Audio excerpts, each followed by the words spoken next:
Fantastic. Right. Well, morning, everyone. Thank you very much for coming. For those of you who don't know me, why would you care? My name is Chris Shoop-Worrall, but that's not why you're here, because we're very, very lucky and very, very happy to be joined by the Sky Sports football ramble maestro,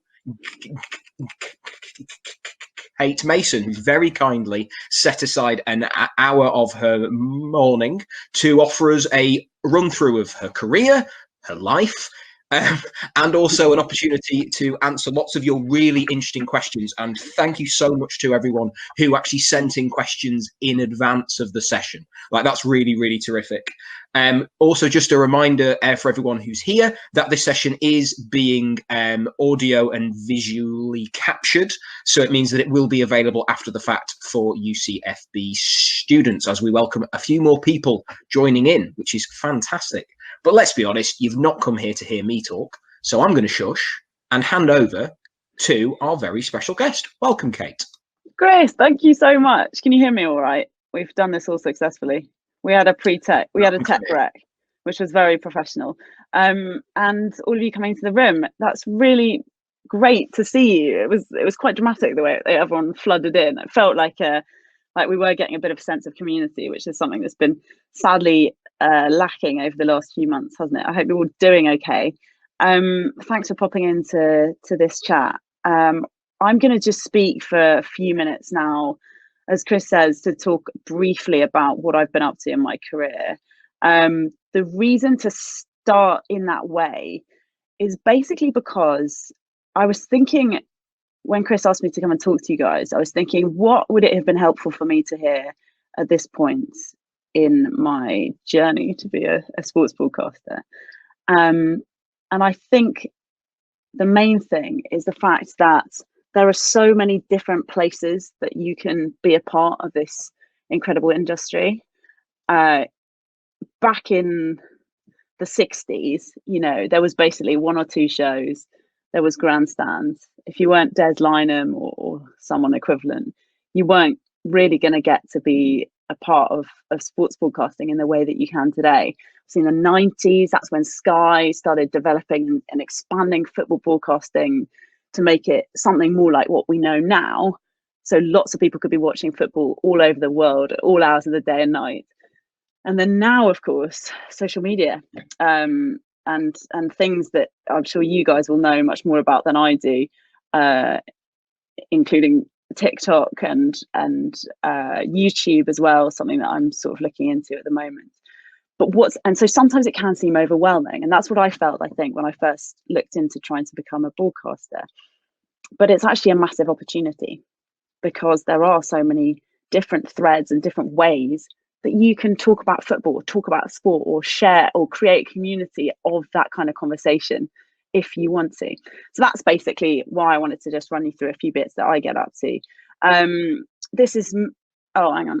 And then bottom left is me presenting on deadline day on Sky Sports News. So Sky Sports News, big cable TV channel. It's kind of one of the places that the concept of sports news really was developed, was invented, you could argue. So these are the bits that make up the range of things that I probably do day to day. But the point I'm trying to make is that when I first started, I don't want to say how many years ago it was now, because that would give away my advanced in extreme age. But when I first started to try and get into football broadcasting, many of these things didn't even exist. The main thing that existed was, of course, this idea of presenting on TV, of being a Sky football broadcaster. That was the aim.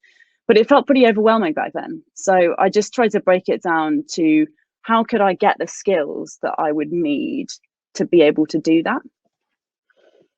I applied for a whole load of football schemes, things at the BBC. I also tried to think about what I had that I could already use to work in sports without having to kind of, I don't know, basically to use the people that I already knew, or the contacts that I could already make. So I was a sort of half decent squash player when I was younger, so I knew a lot of the guys on the squash tour, right?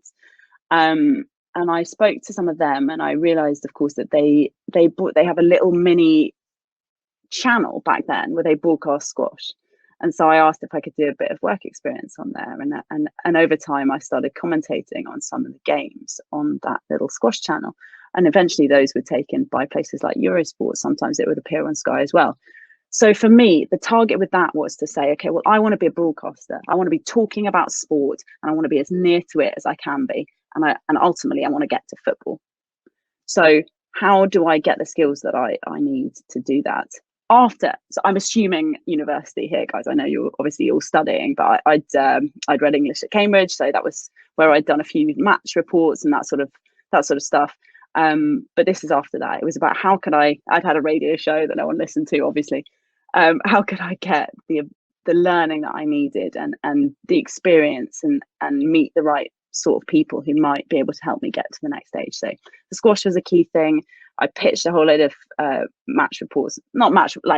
ideas to Metro and Guardian, where I felt like I'd seen some pieces that were similar to the sort of thing I'd want to write.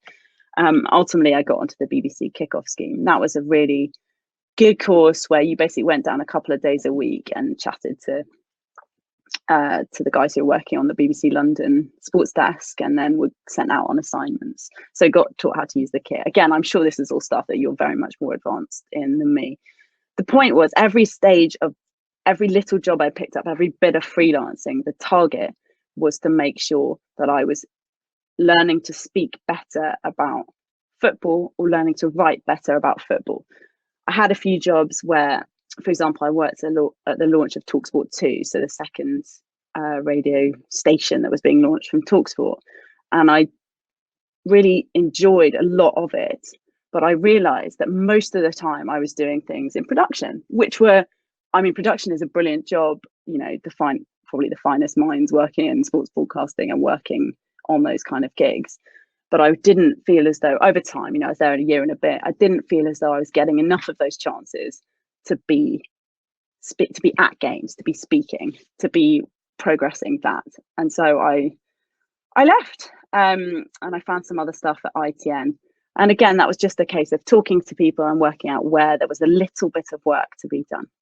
So here's this slide is that I have not moved to, but I will. There you go. This is the traditional broadcasting side of things. So that, I guess, would be my bread and butter these days. But it's got a really high barrier to entry, in the sense that even back like in the 60s at Grandstand, there are still only a very small number of jobs available where you get to stand up at Sky and talk about football just on your own. So that was what I was trying to build towards. The way I got there ultimately was that I managed to wangle a job out in Qatar, working for beIN Sports. And the point of that was, they said, I said, I'm not going to come, moving to Doha is a big deal. I'm not going to do it unless you can promise me that I'm going to be doing a number of hours on screen every week. And they said, all right, sure. And obviously it's a bit of a worry, because once you've gone to Doha, you're sort of there. There's not a lot you can do if they renege on their decision. But as it was, I did a lot of hours out there presenting on their main English language channel. And that took a lot of time, I think, to get to a stage where I felt comfortable in front of camera. But that was the real key. And I think that's what I'm trying to emphasize. It's all about practicing, and finding any way you can to practice that. Clearly, practicing TV broadcasting is more difficult than the next one, which is the podcasting. Anybody can set up a podcast. Anybody can set up a YouTube channel and just try and work out what it means to build your personality and your style of communication. And that is a lower barrier to entry. So the reason that I love doing podcasting and working with the Ramble is because you can just, I'm not sure if swearing is allowed on here, Chris, but you can just, you can just chat shit, basically, about things that you really care, sometimes about really frivolous things. It's Jose Mourinho's birthday today. We opened this morning's show with speculation about what you might get him. But of course, also, you can talk about things that you really care about. In my case, it's quite often women's football that I want to just weasel into the running order a little bit more. Some bits and bobs in Europe that I used to work on and really love. And those things, you know, you get the opportunity because something like podcasting has a lot more space. I've got to a position now where I'm able to talk about things that really excite me, and that is the massive privilege of eventually getting to a point in broadcasting where you have a semi-stable job, and I guess you're doing okay. And then the third element of that is the sort of social and the public speaking, I guess, element of the career. So I'm basically breaking it down. I'm saying if you want to work in sports broadcasting, these are three major areas that I think are really important to develop. And it might be that you can only, at some period in your career, you can only do, you know, you've only got your podcast and no one's listening to it, and you're only writing your blog and no one's reading it, but you're developing and you're working at those skills by yourself, and you're learning to do that. Instagram Live, so yeah, especially over the lockdown, that's something I've been trying to do kind of once a week, just talk to a few people. Last night I spoke to Dave Jones, who hosts the Monday Night Football on Sky. I think he's a really interesting guy, and he's really, really good at his job. So it's nice to just have a little chat with him about what he's been up to and what he thinks about some of the recent topics, including old Frankie Lampard, who he would love to get onto Monday Night Football. And he told this great anecdote about how he tried to hire Lampard to work at Oxford United when he was a trustee there. So all this good chat, it's just interesting for me, for starters. So that's the great privilege of eventually making progress in this career, I think. And I imagine that if you want to work in football broadcasting, that's probably something that drives you, the reality that ultimately you could get to a position where you can talk about things and you can work on things that really matter to you and really interest you. But there's all of this grunt work and grit and all those sorts of things they talk about that you have to take on in order to get to a position where you've got that kind of that body of work behind you that allows you to do things a bit more like what you want. So what I'm saying is the great advantage and opportunity in sports broadcasting now is that there are so many different ways of speaking and of communicating with people and of creating communities that you love. I mean, the reason that Ramble wanted me to work with them was because I've been listening to them for hundreds of years, and I knew the guys a bit. They knew when I would talk to them, they knew that we shared some of our passions and that we could riff off each other quite well. And the fact that you can find a community in a sport that you love, and then that can be a job, is just absolutely magical. So yeah, I think the point I'm trying to make is that I'm obviously not Claire Balding. I'm not, massively famous person working in sport, but I have managed to make so far a bit of a career in it. And I would say that there's no reason why anyone else couldn't do the same, because there are so many opportunities out there. And if you know what interests you, then you can team it all together with this little puzzle slide that I managed to make from somewhere, and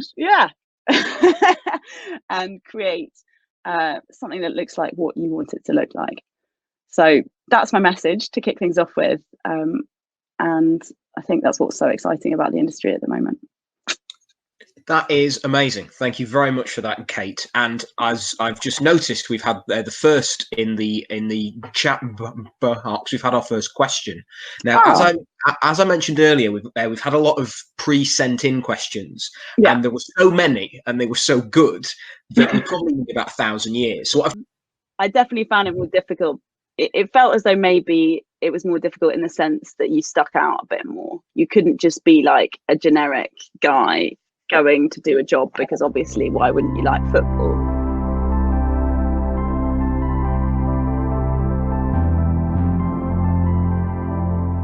So I think we'll kick off with this comment that's actually just come through from Ahmed. Thank you very much, Ahmed. And something that was also echoed by Taran in one of the pre-sent questions, which is, you've described this industry that has lots of opportunities, lots of ways in, some hard, some, what are the major challenges that you have faced in your sort of on your journey, if that's not too a Winfrey term? No, it's fine. That'll be helpful for when I, finally make it onto X Factor. I think, I suppose what I am saying when I'm talking about the opportunities is the other half of that coin, which is there's opportunities, but you can find yourself doing so many different things, potentially small little jobs or different elements that you think are leading you down the right path. But in fact, like I said, with TalkSport, you might find that in fact you might be in the right place and you might feel like there's a lot going on there that you could really benefit from, but it's not necessarily the thing that is developing you in your career as you want it to. So I think for me, I find networking quite hard, but it's really the crux of it is being able to do that slightly ridiculous but quite compulsory kind of 2 lines on what you get up to, and asking someone for help, or asking if they know anyone. Now, my first job out of university was not in broadcasting at all, and that's the other thing to remember is like, some people, yeah, they'll get on graduate schemes, and there's some really good graduate schemes now, and there's a lot more focus on like internships that ought to be paid, but that was not something that I managed to do. I just left university and got a job working for a tech company that happened to be the shirt sponsor of my football club, Tottenham. But that just goes to show the kind of randomness with which I approached that whole process. The point was to get a job and to then be able to use the fact that I was then based in London to meet people and to work out how I could get into the next bit. So I think that's the hard part, is having the guts sometimes, or I don't know what you call it, Chris, but having the self-confidence to go and say, look, there's just, there's hundreds of people who want to do this bloody thing, and to go and say, I think I should do this and you should back me, is actually pretty hard. And of course, many people, and especially people who maybe haven't got as far in the industry as they wanted to, or maybe they don't like you, or they whatever, they don't feel good, they didn't have a nice breakfast that morning. There's going to be a lot of people that say to you, oh, you don't know anything, or you like, why on earth would we don't want. I mean, I did this.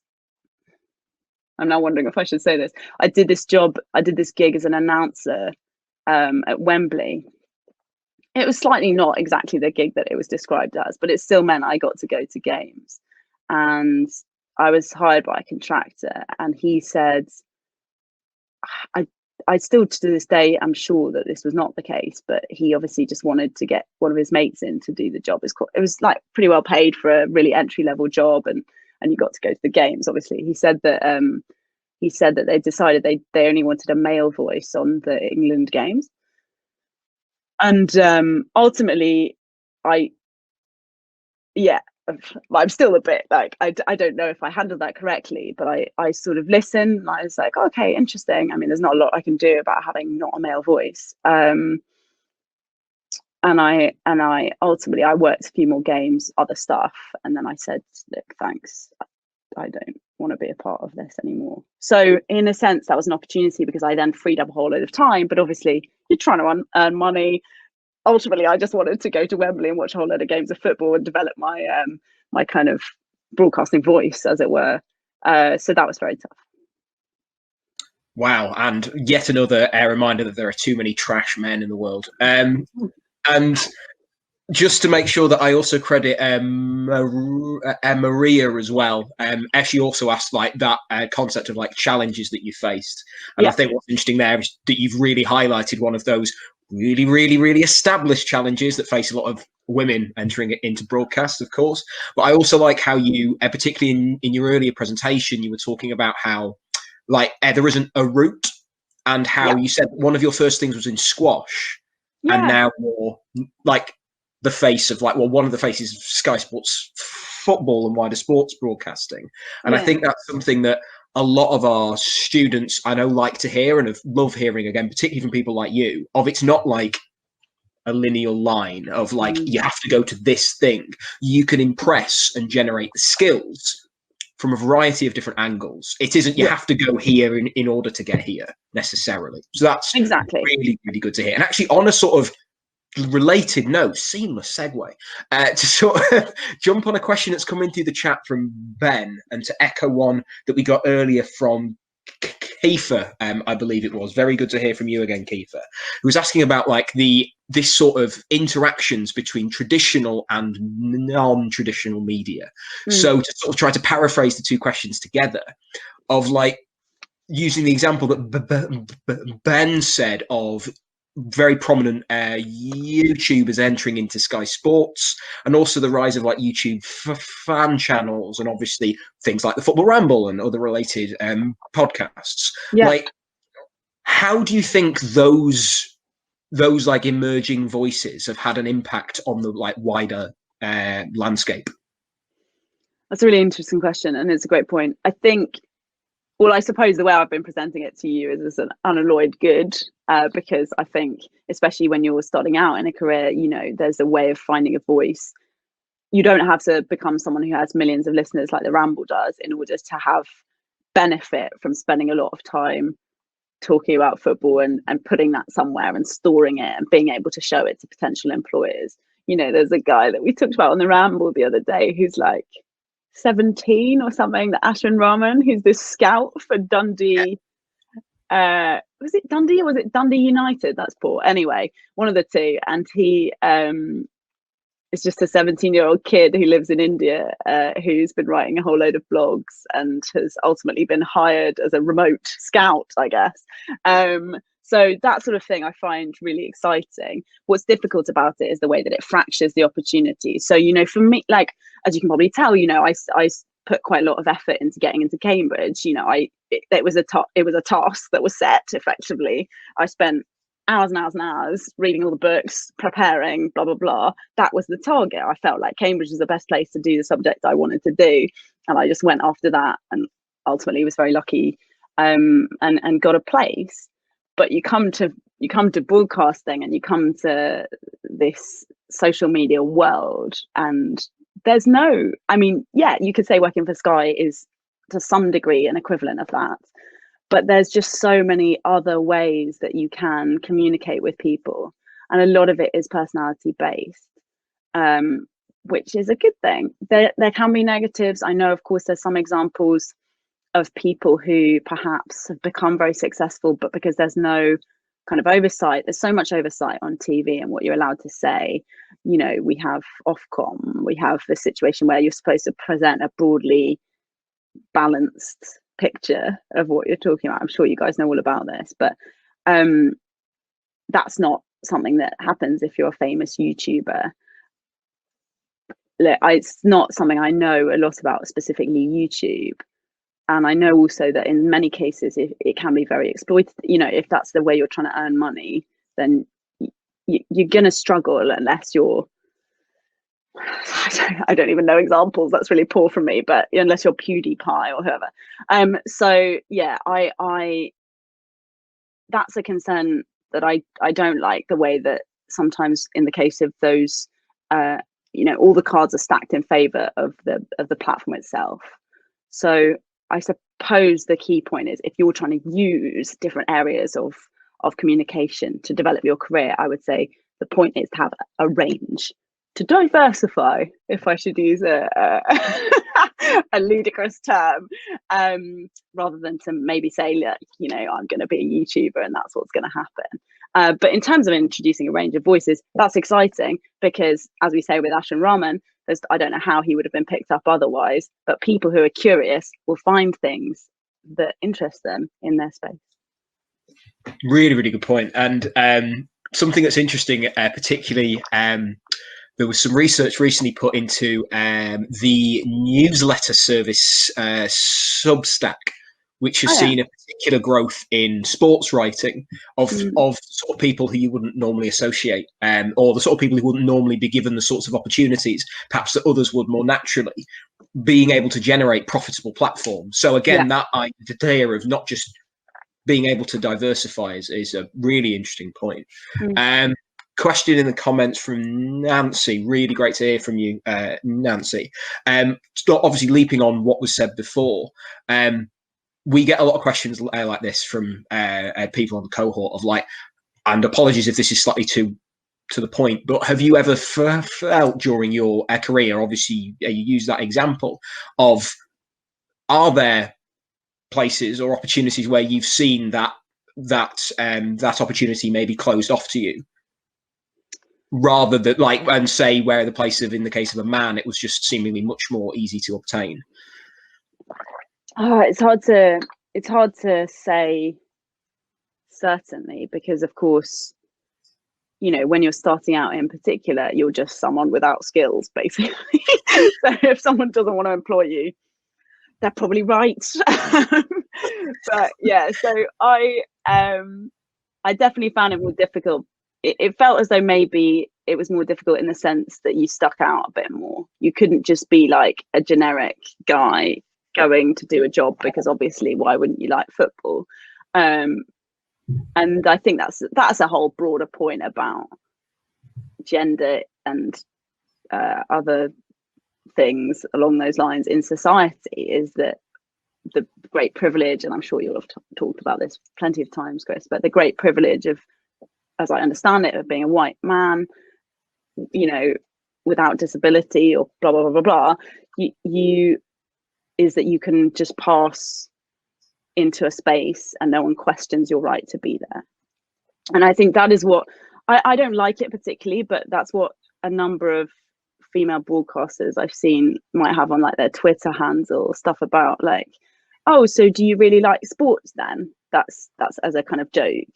And I think that sounds a tiny bit defensive, but it is the reality. That's my example of not just passing unnoticed into the space, not being expected to be there.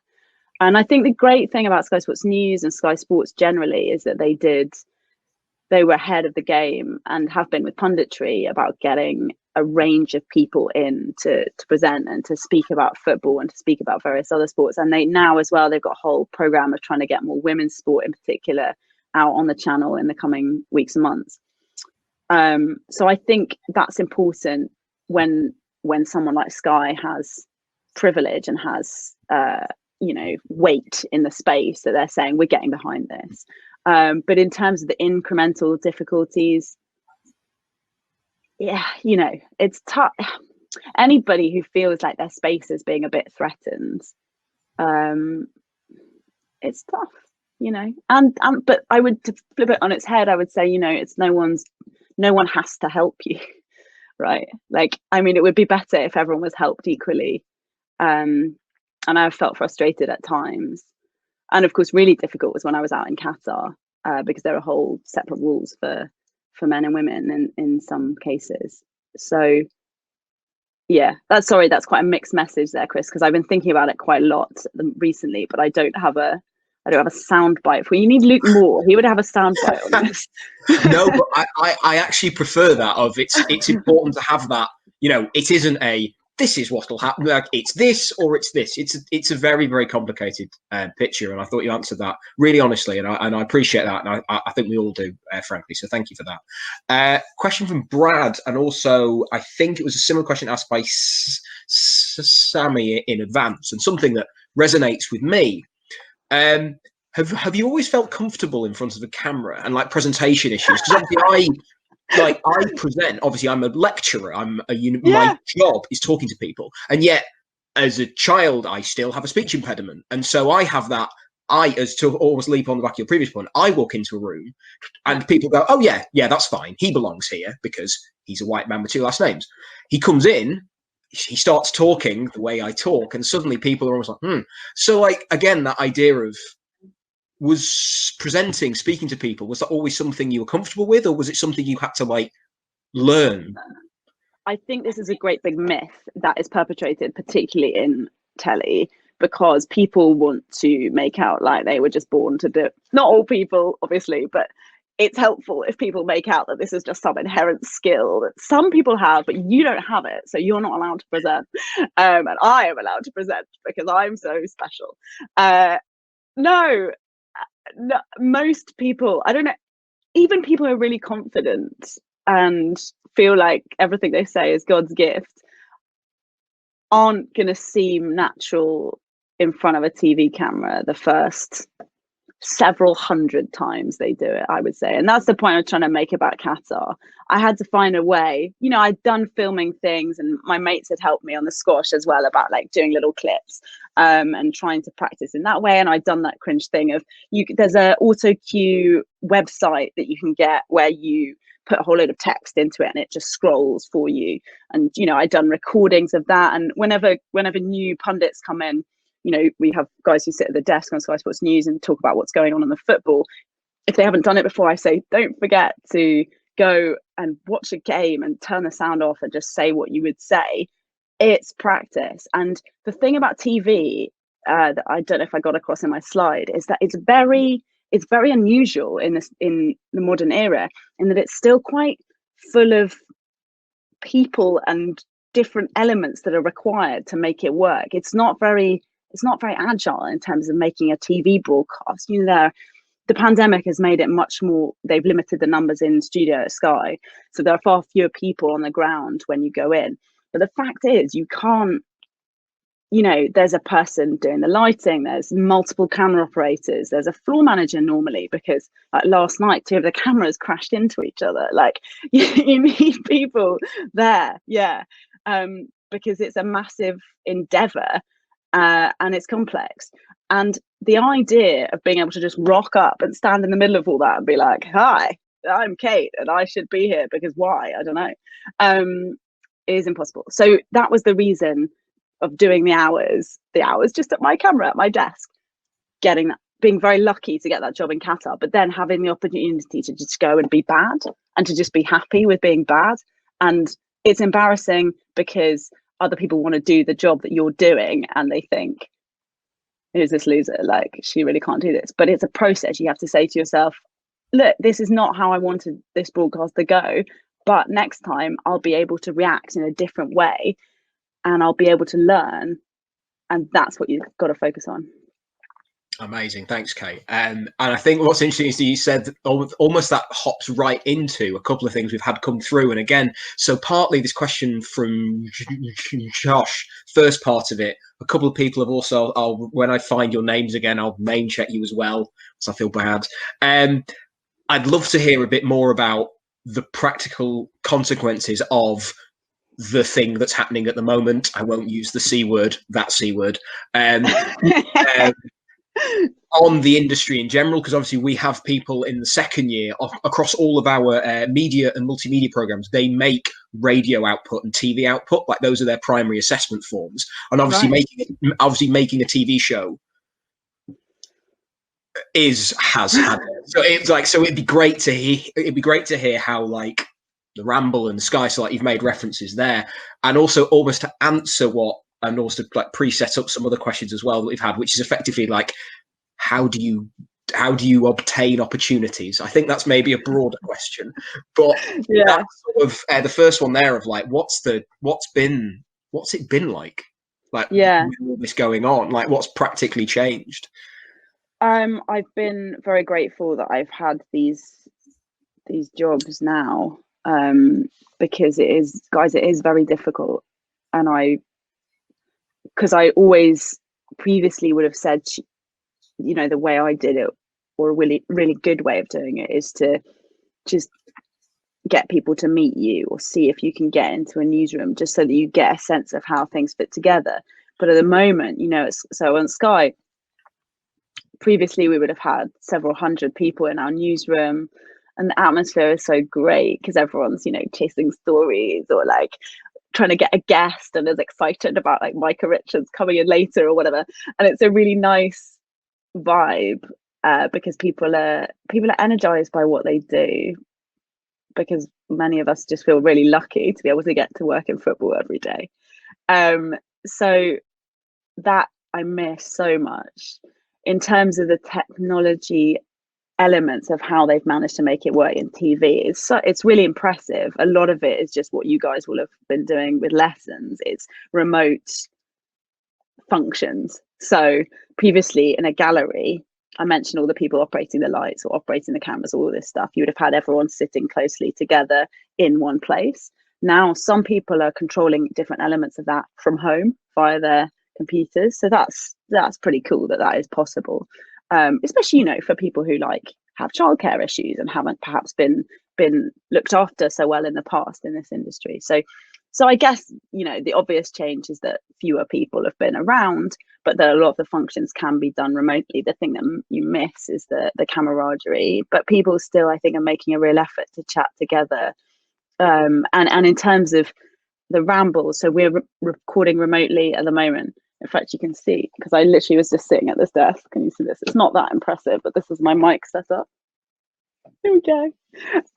So yeah, you just have good headphones and a function called Zencaster, which means you can talk to each other from our different houses. That's what we did this morning.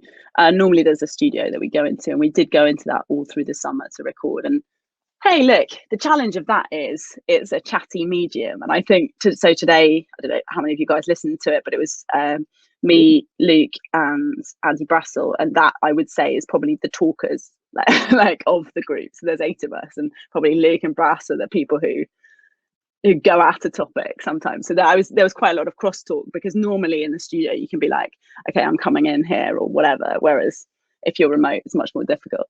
But I think people forgive that when they're listening, because they understand the situation. And there are things you can do with the edit afterwards to clean it up a little bit, or to put in an edit point and just re-record a bit of it. But I mean, you miss some of that human interaction, I would say, which is a shame. On the subject of opportunities, to return to that original point, even though you can't go into a newsroom, blah, blah, blah, blah, I still think it's fine to, and I think possibly people are more available for this, to, if you have someone you could make a connection with, or you could write a half decent note to them and say, look, I this is a specific thing I'm interested in. I wonder if I might borrow half an hour of your time on a call. Most people will be okay about that. I mean, they might just be like ridiculous, you know, for example, I'm very, very busy in the next couple of weeks, but so they might say, give me another call in 2 weeks, or give me another email and we'll put it in the diary. People are open to that. And I think but my caveat would be, don't be unimpressive. So I've had a number of emails where it's clear, where my name's not even in the subject line, and it's clear that this is just a pasted, you know what I mean, in the top bit. It's clear it's just a pasted thing that someone is just churning. And even if you are just churning out these emails, which is fine, you need to speak to lots of people, that's helpful, just make it a bit specific to the person you're getting in touch with, because it is a thing to ask someone for half an hour of their time just to talk to you because you have this idea that you might like to do this thing. And people are mostly really open to that. And I'm open to that. I'm speaking to someone on tomorrow morning for half an hour who just did that, who got in touch, who gave me a reason why, you know, she was specifically more relevant perhaps than your average other person who gets in touch. So I would say most people will be open to that. You know, actually, that's how I got hold of Claire Balding back in the day, like 5-10 years ago. I just managed to find out what her email address was, and I said, hey, do you have half an hour? And she literally replied to me, I think maybe like 10 minutes later, and said, oh, you say you're in southwest London, as I think I was at the time. I'm walking over there in an hour. Do you want to meet up? I was like, sure. So yeah, people are open to it.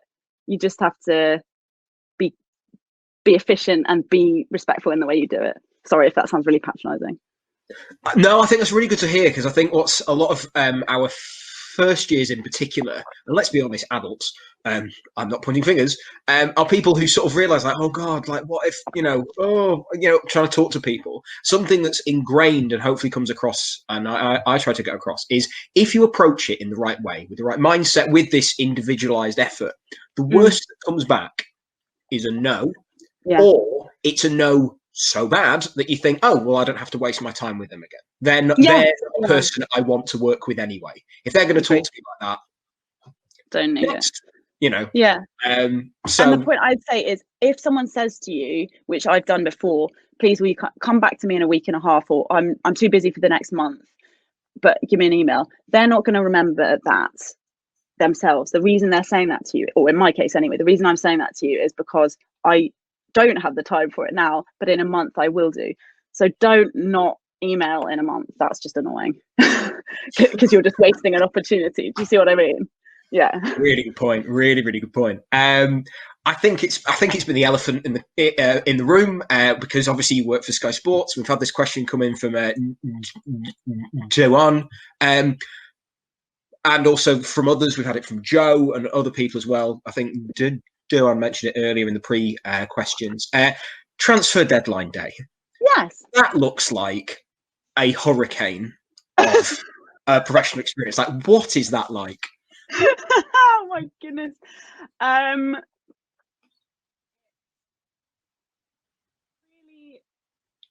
exciting and fun. I think a lot of people, but I suppose that is my attitude to broadcasting generally. Possibly sometimes I need to be more serious, people say, but you know, fundamentally I'm not fixing anyone's brain or like saving lives here. Yeah, so it's quite silly and ridiculous because you'll be in the studio. There'll be two well, I don't know about this year, but there'll be two presenters and then a couple of guests and people at all the grounds. Again, it won't be like this year. They're trying to do it remotely, which is a shame, but you know, you've got to move with the situation that you have. So you're in the studio and there's however many reporters out there, and it just feels like you're the middle of something. It feels like you're in the real middle of a proper moment, and of course, you know, lots of people don't care about sport and lots of people aren't in the least bit interested in deadline day, but the way that it's so focused on that one moment is just really, it's really exciting to be a part of. And I mean, it's jokes because it's really difficult, because people go, right, I think we've got Ed at, and they might not even tell you where he's at, and you're trying to remember, okay, so there's 20 Premier League grounds, there's another, you know, like, what's the most likely thing? Is it that Ed, or is it, yeah, so it's a kind of short-term memory extravaganza, you know, like they say the cabbies who do the knowledge have this special extra bit of your brain. I think if you were to do deadline day for many years, I imagine Jim White has got some extra bit, like a bit more developed part of his brain that allows him to remember a range of things. But you know, it's also just fun to get excited and to chat with people about stuff that fundamentally doesn't really matter. Like the idea of deadline day and the idea of transfers is this hope that your team is going to be able to be different this season, is going to be able to make something with this magical person that you're going to bring in. And it's just nice to be around a bit of hope, isn't it? Yeah, I suppose, particularly now. I like the idea of like transfer deadline as hope, because I know that on the BBC, their transfer rumours page is the most clicked page on the BBC's website. All of it. Yeah, and it says a lot about how much transfer rumours drive. I mean, obviously, that might be a separate thing, actually. Kind of links into, we got a question, I think it was from Taran, and some other people who've like made reference to some decisions by your employer about changing people. I won't go into that because that might be legally dodgy. But some other, like we've had about like sort of like aspects of the industry that like you look at and like think, is that good? Like, is that how it should be? So, like, we had, I think the specific wording for it was much better from Taran, which is, are there areas of your industry where you look at and think, if I was in power, I would change that? I know. Drink it in, to quote the philosopher Martin Tyler. Great link. Yeah, I would change. Oh God, that is hard.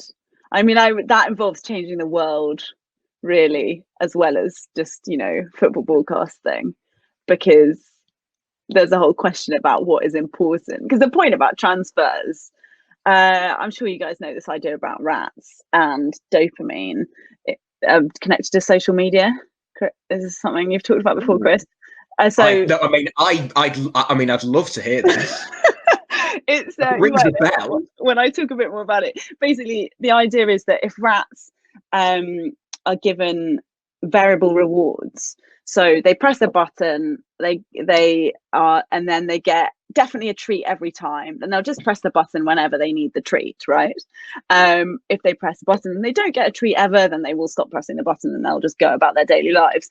If they press a button and they sometimes get a treat, but sometimes get something bad that happens, then they'll just press it frantically, possibly until they just die, because they're so focused on trying to press the button to work out what's going on. Now, this is a big issue of social media generally. That's how social media is supposedly structured. So, you know, you get your hit, you get your reward, or you get your pain of, you know, seeing. Well, I guess it, and I think that's what the reason I talk about it is that I think that's partly what, you know, the transfer speculation taps into, doesn't it? Like, you want to know what's about to happen, and thinking of all those people following the plane of, was it Ozil the other day? I can't remember. Yeah. It probably was, wasn't it? Yeah. So yes, I think that's I like it, and I find it fun. But I worry about the tipping point, and people talk a lot about betting as well, and the way that sports is presented in particular, well, not in particular football, but certainly football. It has this difficult relation, or it sometimes can encourage a quite addictive personality, because a lot of people get meaning from, what I love about it is a lot of people get meaning from football, get meaning from following their teams. But that the flip side of that can be, you know, that whole thing about when England lose, domestic violence goes up by X. So yeah, I guess to answer your question not very well, I probably things I would change about society and about how people evaluate reward in their lives and the things that they do for fun. Because at heart, watching football is just a joyful experience where you might see something incredible and you don't know what's going to happen, and that's the difference between doing that and watching a film or watching a play. It changes every time you see it, and that's what I love about it. And I also love the camaraderie, but you don't need to hate other people in order to be a true football fan. That's what I'd say. It's so nice to hear that. Yeah, it's so nice. And yeah, that's something that, I mean, you look at what happened to obviously to Karen Carney, and this idea of, like, you say something out of turn, and in her case happened to have the temerity to be a woman, and then the tribalism obviously is something that's hugely pronounced within sort of modern football culture, sport culture in general, but particularly football. And so it's interesting that you talk about this and you appreciate the wider societal link. It's not about changing sport, it's changing about a relationship you have to a club and people who do not support your club, and how you can be treated like trash because you support the wrong team or say the wrong thing about your team. So it's interesting, and I think that's where a lot of our undergrads get a lot of intrigue of the idea of, like, when they approach the sport media world from that more academic perspective, they can see, like, oh god, yeah, no, that really links to that, and oh no, and you sort of look at the bigger picture. So it's nice to hear you appreciating that, like, yeah, this isn't some you fix the transfer rumour mill and, you know, jobs are done. Yeah. Something that interests me to now try and make this more trivial, having just gone quite dark, is, what would you say? Have you ever found yourself either on the Ramble when you've had, like, live news coming in, or obviously perhaps more noticeably on Sky Sports? Have you ever had a piece of news come into your ear from a producer or on your screen, and you thought, what? Like, what is the most, like, ridiculous piece of news you've ever had to handle live? I mean, it's quite rare that you'd ever not know the ridiculous thing, unfortunately. I mean, you're more likely to get, I'm sorry to defund that, but you're more likely to get kind of deaths and stuff that come into your ear that you didn't know were going to happen, because the kind of frivolous chatter is just such a lot of the bedrock of any conversation you'll have in the run up to. I mean, I suppose the most like that is something when we used to do this funny little, like, social media chats on Sky Sports News, and it would just, you wouldn't necessarily have seen the tweet or the picture, so you'd be bringing it up, and the tech on that is not very solid, so it sometimes wouldn't come up and it sometimes would, but, you know, it might be like Gaza singing an embarrassing song or whatever, and you just be like, oh no, I don't know that this is good. And I think I'm actually looking at the time now, and I think we've got a lot of teaching, including my own, commences at 12. I've already told them I might be a little bit. What are you doing? What are you talking about today? We're talking. It's week 1 of a module to do with the sports media landscape and its contemporary issues. Oh, okay. So week 1, spoilers for all of the third years on the call. Week 1 is a history overview, because I'm a historian. Cue none of them turning up. History. I think to end, what would be really nice, I've had a really nice question here from Maria. Thank you very, very much. And we had a couple of other people. I think we had, Rebecca and Thomas as well asked similar things. I apologize we've had so many good questions. I've tried to name check as many of you as I can. If I haven't, it's not because your question was bad. It's because I've tried to incorporate them all together. I really value everyone's contributions. They've been terrific. Thank you so much. So to end on this from Maria, this idea of making sure that you maintain like a work-life balance, and obviously your work over Instagram Live has been really about trying to connect with people and like talk about mental health, and it's great. So like she was wondering, and I think it's a great way to end, like how do you turn off? And so like how do you like try to make sure that you maintain as much as one can during a pandemic the idea of work isn't everything? Yeah, great question. Maria, was it? Yes. Yeah. Thanks for all of the questions, to echo Chris. Yeah, they've been really great and not necessarily what I would have exactly expected when we planned to do this. So nice one. I think that's an excellent question that I haven't particularly solved, because the situation with football is, it of course is going on the whole time. And one thing that's difficult, maybe not so much at the moment, but one thing that is difficult, and I don't know if it's to be aware of, I don't think it would have had an impact on me if I'd realized it when I was trying to break into this years and years ago, but is of course that many of your friends will have jobs that are Monday to Friday, and they will expect to be hanging out or to be doing dinners and whatever it is they do on Friday, Saturday, Sundays. And I think sometimes there is a level of, it can be a bit lonely, the fact that your day off is Tuesday, Wednesday. And I'm lucky, I guess over time I've started to realize, which friends might be doing the kind of job that means that they are about on those days or whatever. But there is something about not having a kind of pattern to your life that is a bit difficult, and can be particularly difficult at the moment, because people always say, oh, it's good to have routine, blah, blah, blah, blah, blah. But it's difficult to have a routine when there isn't one. And you might find yourself, especially at the moment, as football on all the time, you might find yourself needing to cover a game on a Wednesday or whatever, and you didn't expect it. So I'm definitely not someone who's solved that, because I would say that I am someone who likes to work.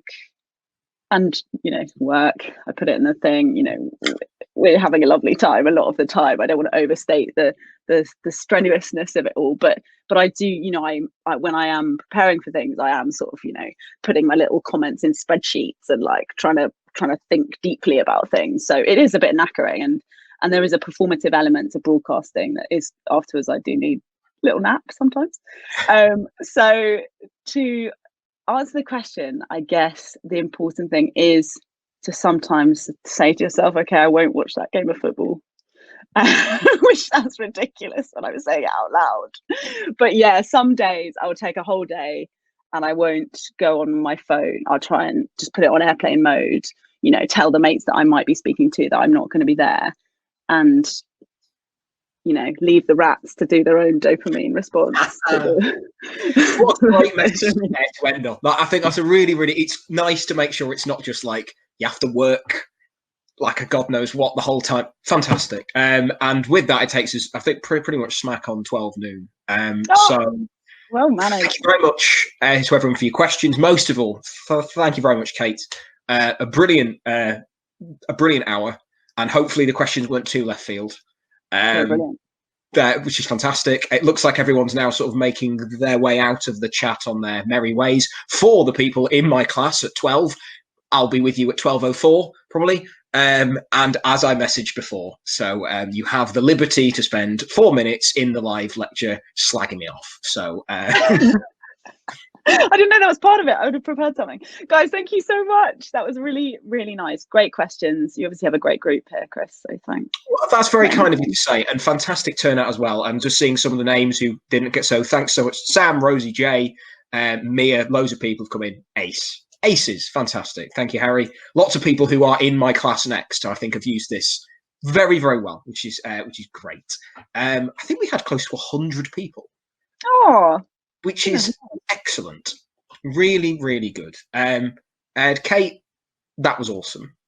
Oh, Thanks. thanks. That was really, really good.